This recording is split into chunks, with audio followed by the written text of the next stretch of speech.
लोग लगातार विपक्ष की पार्टियों से मुलाकात कर रहे हैं, क्या लगता है अब सरकार आप लोगों की मांगों को नहीं मान रही है, विपक्ष के लोग आपकी बात को उठाएंगे तब जाके आपको न्याय मिलेगा? ये जो पिछड़े जो नेता हैं क्या ये काम नहीं कर पा रहे हैं सरकार में? बस यही कहते हैं, हमेशा कहते हैं ठीक है हम आपकी बात रखेंगे, लेकिन फिर कभी नहीं उसको भूल जाते हैं। जब उन लोगों को वोट लेना रहता है तो हम लोगों को इस्तेमाल करते हैं, उसके बाद क्या करते हैं भूल जाते हैं।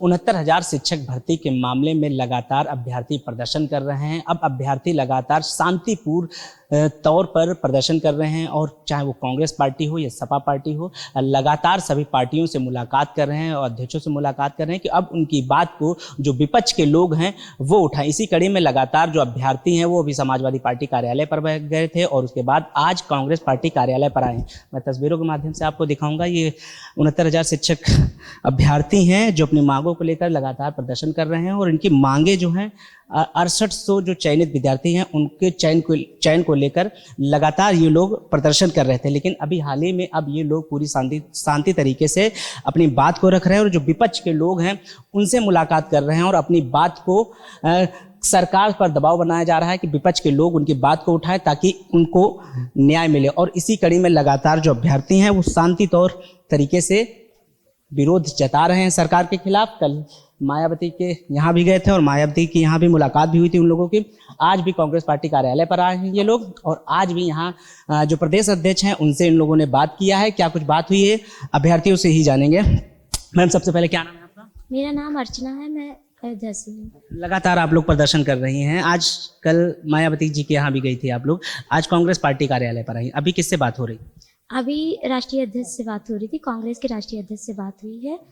उन्होंने कहा है कि जैसे ही दीदी हमारी फ्री होती हैं वैसे ही हम उनसे बात करवाएंगे, वीडियो कॉलिंग से आपकी बात होगी और ट्विटर के माध्यम से हम पोस्ट भी करेंगे और जहाँ तक होगा सहयोग की हम आपके साथ खड़े हैं, जितना भी हो सकता है हम आपका सहयोग करेंगे और संसद में भी वो मेरी बात उठाएंगी। एक सवाल है, अब आप लोग लगातार विपक्ष की पार्टियों से मुलाकात कर रहे हैं, क्या लगता है अब सरकार आप लोगों की मांगों को नहीं मान रही है, विपक्ष के लोग आपकी बात को उठाएंगे तब जाके आपको न्याय मिलेगा?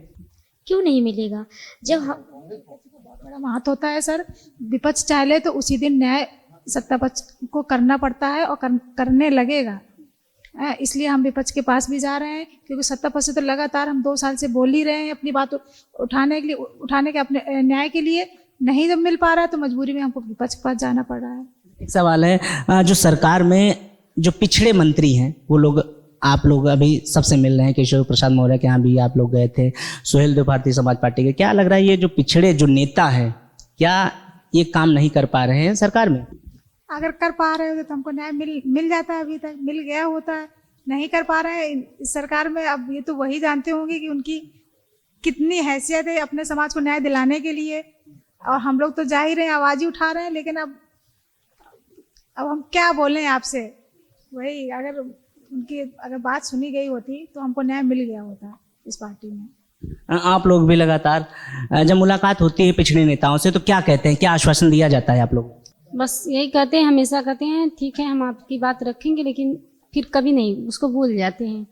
जब उन लोगों को वोट लेना रहता है तो हम लोगों की इस्तेमाल करते हैं, उसके बाद क्या करते हैं भूल जाते हैं। जब जाते हैं पक्ष में तो एक बार भी याद नहीं करते कि हम लोग क्या हैं। ये भर्ती 2 साल से ऐसे लिस्ट आके भूल गए हैं। अगर ये लोग चाहें तो आज नहीं तो कल हम लोगों को न्याय मिल जाता। 2 साल हो गए, अभी तक कोई रास्ता नहीं निकाले हैं, इसलिए हम लोगों को विपक्ष के पास ही आना पड़ा। कोई ना कोई उम्मीद से इंसान आके यहाँ तक पहुँचा है। सड़क पे हम लोगों को मार खाने और इतनी घसीट के ले जाके बस में इको गार्डन तक छोड़े आते हैं, तो क्या मिलता? हम लोगों को न्याय मिल जाएगा तो वापस चले जाएंगे। उम्मीद है विपक्ष से कि विपक्ष जो है अब न्याय दिलाएगा आप लोगों को? ट्विटर के माध्यम से अगर चाहें तो ऐसे ही हर जगह से हम लोगों की आवाज़ें उठाएं तो कुछ तरीके से न्याय मिल सकता है। राहुल गांधी जिस तरीके से भारत जोड़ो यात्रा कर रहे हैं, लगातार लोगों से मिल रहे हैं, लोगों से जुड़, अब आपको लग रहा है कि कांग्रेस पार्टी आपके मुद्दों को उठाएगी और कांग्रेस पार्टी ही आप लोगों को न्याय दिलाएगी, ऐसा लग रहा है? अभी तक तो बात हुई है हमारी एक बहन से, उन्होंने बोला है आवाज़ उठाएंगे। अगर उठाएंगे तो बहुत अच्छी बात है। वैसे भी उम्मीद तो है उठाने की बात, जैसे कल मायावती दीदी ने भी उठाई थी वैसे ये भी उठाएंगे, इसलिए हम लोग उम्मीद लेके यहाँ तक आए हैं। हाँ, तो अभ्यर्थी हैं तस्वीरों के माध्यम से एक बार और देखिए आप, ये कांग्रेस पार्टी कार्यालय पर आए हैं, लगातार अपनी मांगों को लेकर प्रदर्शन कर रहे थे, लेकिन अब ये इतने निराश हो चुके हैं कि जिस तरीके से अभी विपक्ष के पास जाकर, विपक्ष की पार्टियों के पास जाकर शांतिपूर्वक अपनी बात को रख रहे हैं और उनकी जो मांगे हैं लगातार वही 68 जो चयनित विद्यार्थी हैं उनको कहीं ना कहीं न्याय मिले। लेकिन जिस तरीके से ये लगातार प्रदर्शन कर रहे हैं तो कहीं ना कहीं सरकार इनकी बात को अभी भी नहीं सुन रही है। अब ये लोग विपक्ष का सहारा लेके विपक्ष से मिल रहे हैं और विपक्ष ही इनकी बात को उठाएगा। अब देखने वाली बात ये होगी कि ये जो 69,000 शिक्षक भर्ती हैं अब इन्हें न्याय कब मिलेगा। कैमरा पर्सन साकेत के साथ मैं Avinash the Inquilab express, Lucknow.